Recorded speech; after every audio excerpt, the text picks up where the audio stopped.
Hello everyone, welcome back to Commerce Institute. Hope you're doing well. So, as you know, we are discussing with a series of formation of company and secretary. And in this video, we will discuss about alteration of memorandum of association.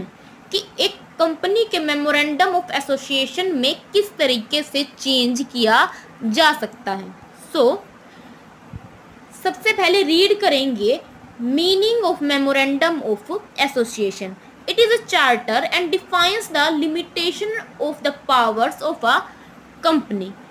The memorandum contains the fundamental condition upon which alone the company is allowed to be incorporated. कि memorandum of association वो document है जो define करता है कि एक company की powers क्या हैं और उसकी लिमिटेशंस क्या होती है. मेमोरेंडम ऑफ एसोसिएशन उन फंडामेंटल कंडीशन को डिफाइन करता है जिसके अंदर एक कंपनी क्या होती है, इनकॉर्पोरेटेड होती है. यानी कि एक कंपनी की लिमिटेशंस एंड पावर्स को डिफाइन करता है कौन, आपका memorandum of association.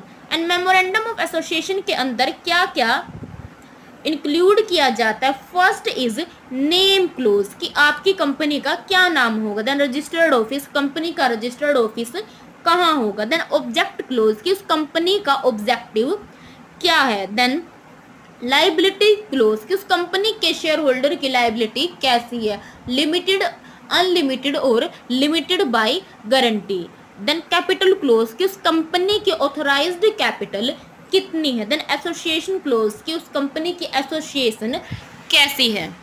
Then third is alteration of memorandum of association कि एक कंपनी के मेमोरेंडम ऑफ एसोसिएशन को किस तरीके से चेंज किया जा सकता है. इस सीरीज के अंदर हम सबसे पहले डिफाइन करेंगे मेमोरेंडम ऑफ एसोसिएशन में नेम क्लोज की अल्ट्रेशन का कि एक कंपनी को जब अपना नाम चेंज करना है उस कंडीशन में उसको क्या क्या प्रोसीजर फॉलो करने होंगे.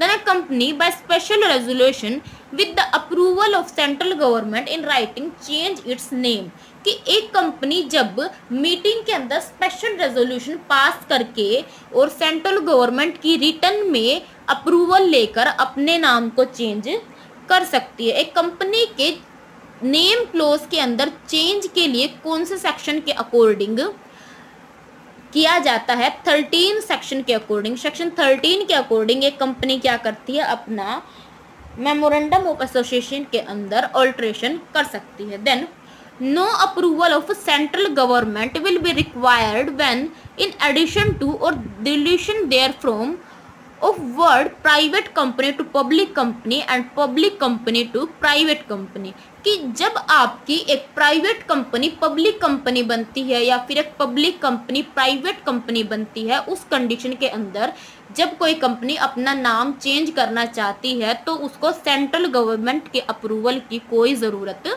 नहीं होती. Then if company registered its name with same name to another existing company that there will be no approval for change the name कि अगर आपकी कंपनी पहले से एग्जिस्टेड किसी कंपनी के नाम के जैसा अपना नाम क्या कर लेती है, रख लेती है, तो उस कंडीशन के अंदर जब कंपनी के नाम में चेंज किया जाएगा तो उसके लिए किसी अप्रूवल की ज़रूरत नहीं होती. The next is duties of secretary regarding alteration of name कि कंपनी के सेक्रेटरी की क्या ड्यूटी है जब नेम क्लोज के अंदर चेंज किया जाता है. The secretary make an application to registrar asking whether और not propose name should be registered कि सेक्रेटरी क्या करेगा, रजिस्ट्रार ऑफ कंपनी के पास एक एप्लीकेशन सेंड करेगा जिसमें वो क्या करता है, आस्क करता है, पूछता है कि प्रपोज्ड नेम को हम कंपनी का नाम के रूप में रजिस्टर्ड कर सकते हैं या नहीं. Then secretary course a meeting of board of director to fix ordinary और extraordinary meeting to pass special resolution for changing the name. इसके बाद सेक्रेटरी क्या करेगा, कंपनी के बोर्ड ऑफ डायरेक्टर की एक ऑर्डिनरी या एक्स्ट्रा ऑर्डिनरी मीटिंग को बुलाने के लिए क्या करेगा, एक नोटिस देगा जिसके अंदर वो क्या डिस्कस करते हैं कि हमें क्या करना है, कंपनी के नाम को चेंज करने के लिए रेजोल्यूशन पास करना है। देन उस नोटिस देने के बाद सेक्रेटरी देन ही call board of director meeting to proposed change in company name, कि उस कंपनी के नाम की चेंज करने के लिए बोर्ड ऑफ डायरेक्टर की मीटिंग्स बुलाई जाती है और उसके अंदर डिस्कस किया जाता है कि क्या हम इस नाम को रख सकते हैं या नहीं रख सकते। देन प्रिंट और type copy of ordinary the secretary rights central government for its approval of propose name. उसके बाद क्या करेंगे, रेजोल्यूशन पास करने के बाद कंपनी के जो सेक्रेटरी है वो सेंट्रल गवर्नमेंट से अप्रूवल लेंगे कि क्या नाम जो वो सोच रहे हैं उस कंपनी का रख सकते हैं या नहीं। देन अ प्रिंटेड और type copy of ordinary resolution duly signed by the chairman of the meeting and written approval of government to be sent the registrar of company within 15 days of receipt of approval, कि central government की approval मिलने के बाद company के जो chairman है जो कि उस कंपनी की मीटिंग को क्या कर रहे हैं, एग्जीक्यूट कर रहे हैं, और जो सेंट्रल गवर्नमेंट की अप्रूवल है उन दोनों की कॉपी को हम कंपनी के रजिस्ट्रार के पास सेंड करते हैं। कब, 15 days of receipt of approval, की गवर्नमेंट के अप्रूवल मिलने के 15 दिन के अंदर अंदर हम क्या करेंगे, जो चेयरमैन है उसकी अप्रूवल और सेंट्रल गवर्नमेंट के अप्रूवल को कंपनी के रजिस्ट्रार के पास सेंड करेंगे।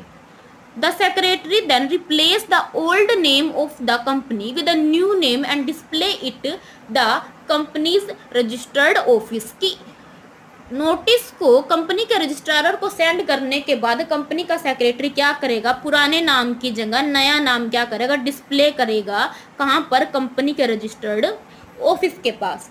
तो ये क्या थी आपकी process, alteration in name close of memorandum of association, and उसके अंदर सेक्रेटरी की क्या क्या ड्यूटीज थी। So this is all about today's topic and I hope this is clear, and if you have any query you can ask down below in the comment section. So thank you for watching the video.